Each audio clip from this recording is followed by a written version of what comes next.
Muy bien, seguimos acá en Pensar en Nada y comenzamos un nuevo espacio hoy de comunicación y lo tenemos en contacto ahora sí ya a nuestro compañero Martín Chávez. Buenos días, Martín, te saludamos Elena y Diego, ¿cómo estás? Buen día, Diego. Buen día, Elena. Hola. Todo bien este domingo radiante. Lindo, Sí, hermoso. lindo día para disfrutar en familia y hacer cosas que otros días no se puede. ¿Cómo andás? ¿Todo bien? Tal cual. Sí, todo bien. Acá como, bueno, en un país donde si no nos vemos por 2 semanas, pasaron miles de cosas, ¿no? Miles de cosas, miles de cosas. Sí, y bueno, y queríamos charlar hoy como columna de comunicación, le íbamos a dedicar a las fake news, ¿no? Si no me equivoco. Así es, sí, sí. Hemos hablado en algún momento de las fake news.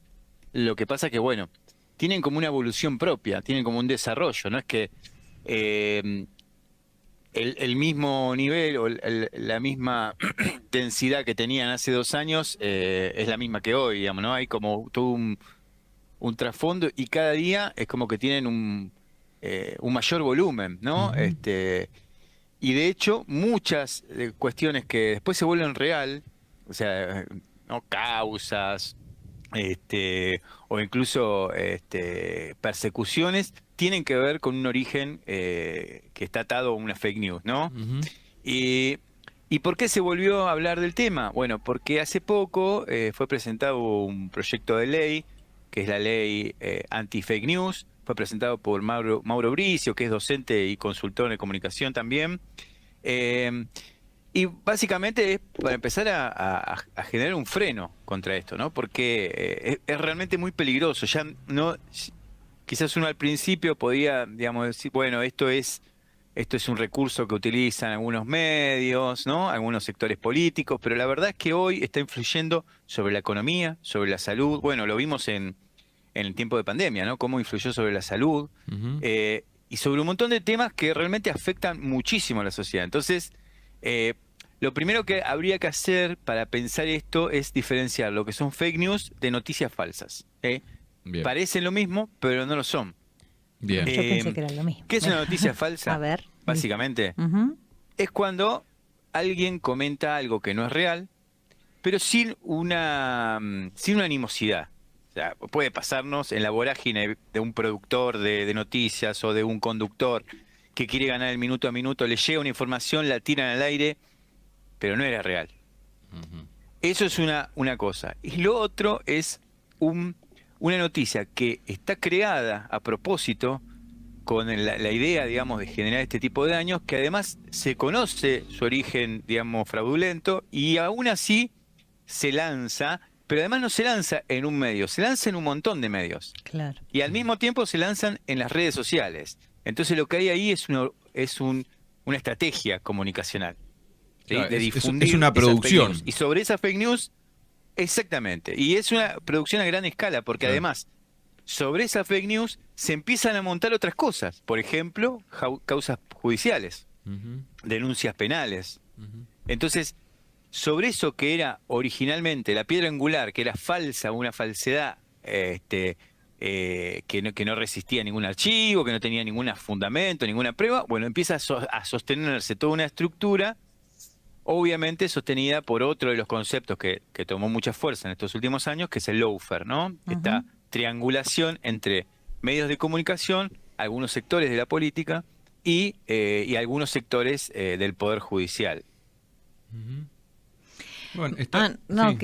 pensaba en este armado cuando, bueno, lo retrata muchas veces este programa de archivos, TVR antes, ahora sobredosis de TV, cuando hablaban de el nado sincronizado, ¿no? Cuando hacías un repaso de los medios Exacto. hegemónicos, tenían hasta las mismas palabras, las frases. Entonces, claro, creo que de tanto repetirlo y aparte usar el mismo texto, ¿no? Tanto virtual, ¿no? Como instalado, ¿no? Te va quedando esa idea, genera un residuo y después vas a la calle y la gente repite eso que salió al unísono en tantos lugares, ¿no? No, es realmente preocupante también porque en más de una causa, yo no la sigo, pero de lo que voy leyendo, muchas veces para, digo, como prueba, se citan esas propias noticias, esos propios comentarios salidos. Entonces, pues sí, es como un círculo vicioso. Exacto, sí, sí. Es un círculo vicioso que lo que hace es realmente construir una realidad alternativa, ¿no? De hecho, lo pudimos ver, bueno, lo vimos muchísimo esto presente. De hecho, se desarrolló un nuevo concepto que fue el de infodemia, gracias a eso, acuñado por la OMS, la Organización Mundial de la Salud, que de lo que hablaba era básicamente esto, ¿no? De un montón de fake news que se arman en función, digamos, de información científica. Entonces, ¿qué pasa con esto?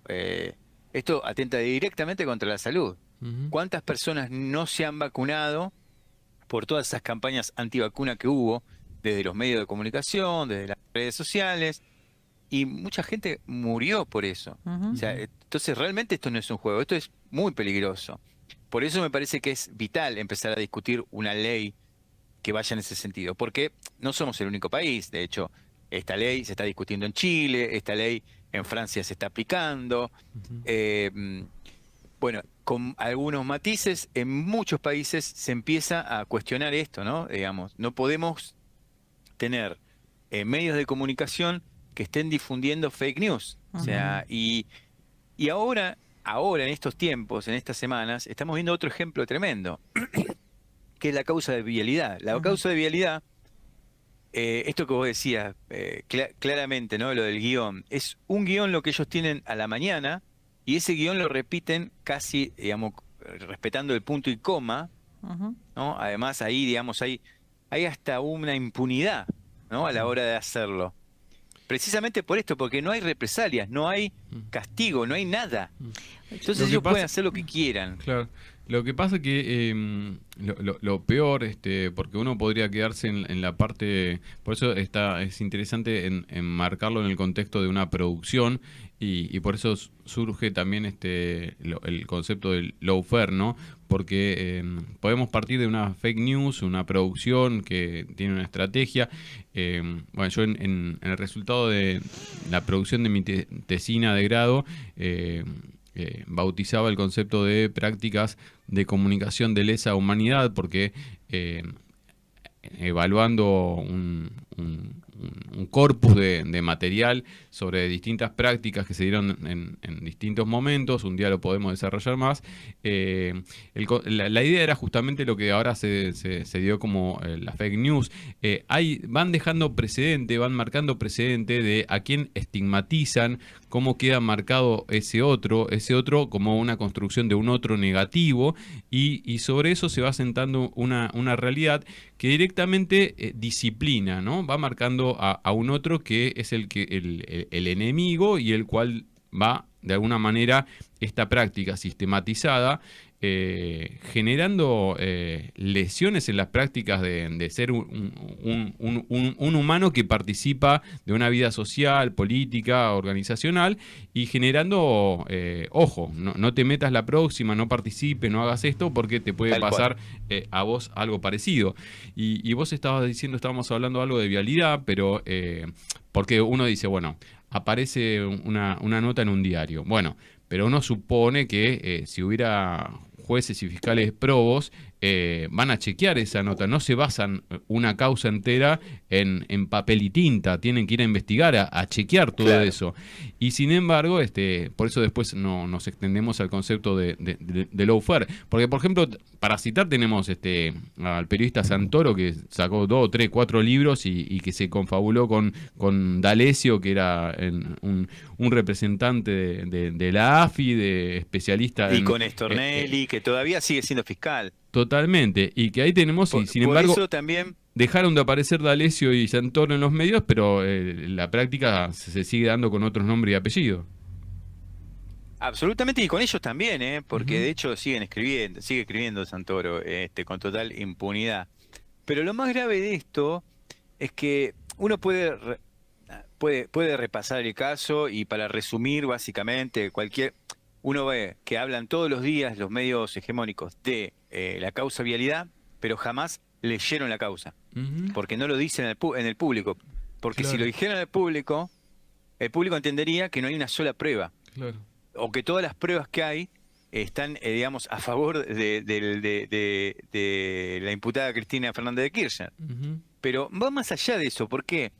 Porque pareciera que en el discurso, incluso desde la política del campo nacional y popular, desde los discursos, pareciera que todo está dentro de un discurso o una discusión política ideológica, ¿no? Entonces es como que todo tiene que ver con funcionarios de primer nivel, Ujú. ¿no? Bueno, esto es una pelea de la política, está como esa idea.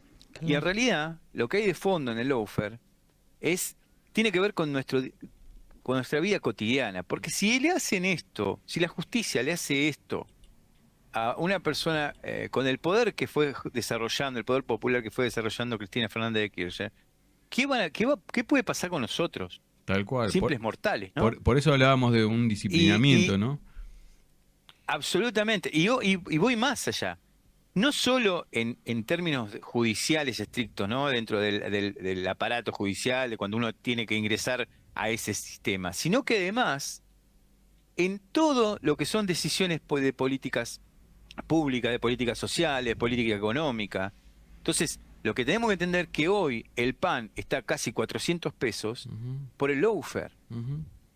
Y si no podemos entender esa relación, digamos, entre algo tan terrenal y algo que pareciera tan ideológico, ¿no? Tan político, tan superestructural, y algo que es tan terrenal, tan del día a día, de cualquier laburante, eh, ahí es donde le estamos pifiando, porque hay una relación directa. Lo que Tal pasa cual. hoy con Cristina, que digamos que hoy recusa a un juez que se juntaba con Macri y con el fiscal, los tres jugaban al fútbol en la quinta de Macri y lo recusan. ¿Sabes cuál es el canal, digo, para entender cómo es este círculo vicioso que es muy difícil de romper?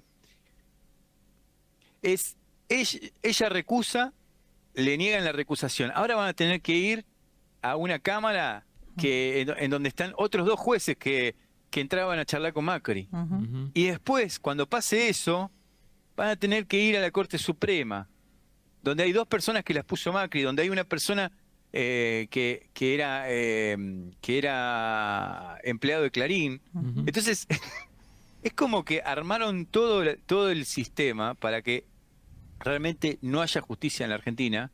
Y entonces esto también tenemos que empezar a pensar qué tipo de democracia estamos viviendo, ¿no? Tal cual, Porque tal hoy cual. ya no podemos decir que tenemos un piso democrático, que bueno, que vivimos la democracia con todos sus problemas, pero realmente tenemos que empezar a discutir qué tipo de democracia tenemos cuando un gobierno quiere hacer cosas y no puede, porque lo frenan los sectores del campo, porque lo frenan los sectores judiciales, porque lo frenan los sectores mediáticos. Entonces, ahí es donde entendemos esa vinculación entre el lawfare y nuestro sueldo Ujú. Ujú. y la posibilidad de tener una vida digna, ¿no? Martín, digamos, ¿cómo ves esto de la ley? Digamos, si se presentó el proyecto, digamos, ahí es para seguirlo, no es que ya está presentado, sino, digo, no tiene tratamiento todavía.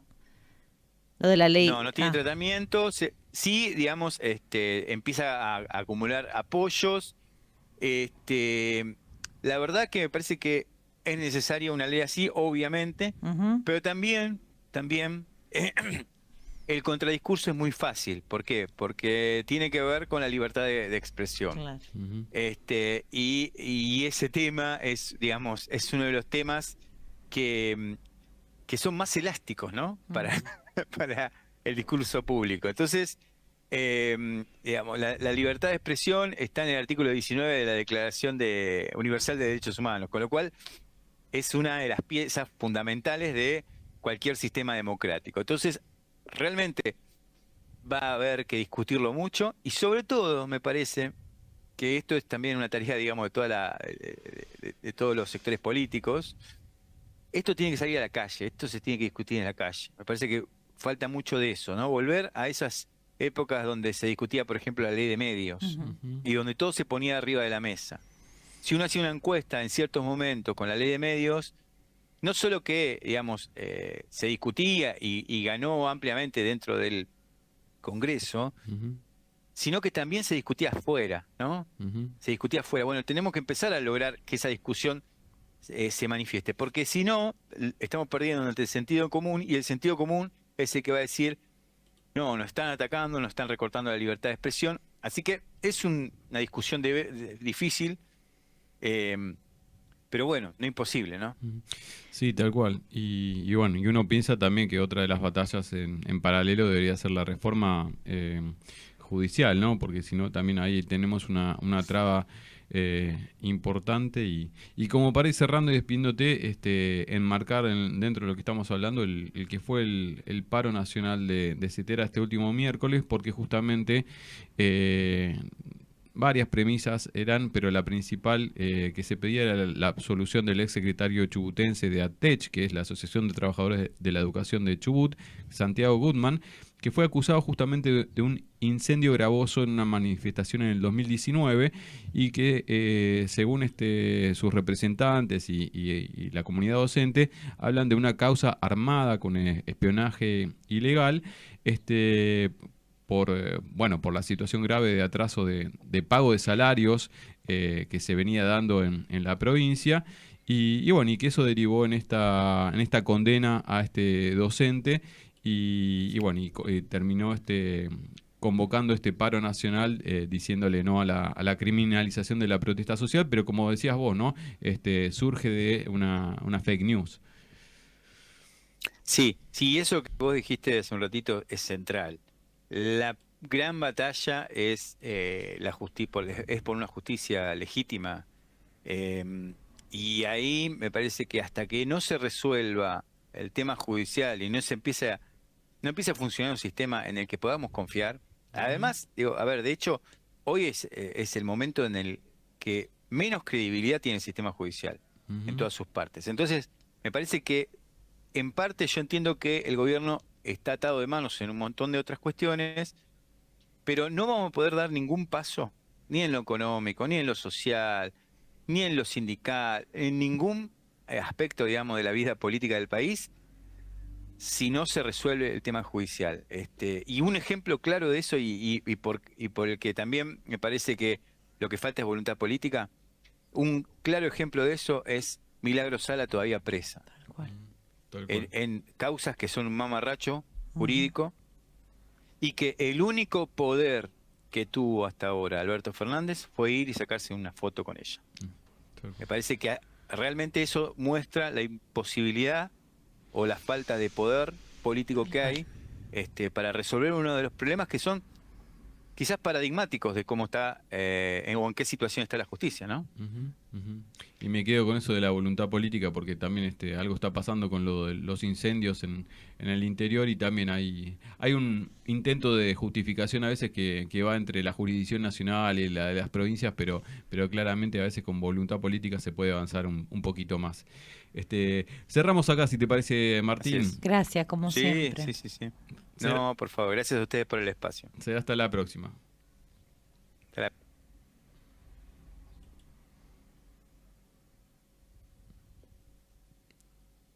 Bueno, o se mutió o justo lo despedimos ahí y era Martín Chávez en esta columna del día de hoy, entonces sobre comunicación hablando de las fake news. Nos vamos, si te parece, Elena, a la tanda y ya volvemos con más Pensar en Nada.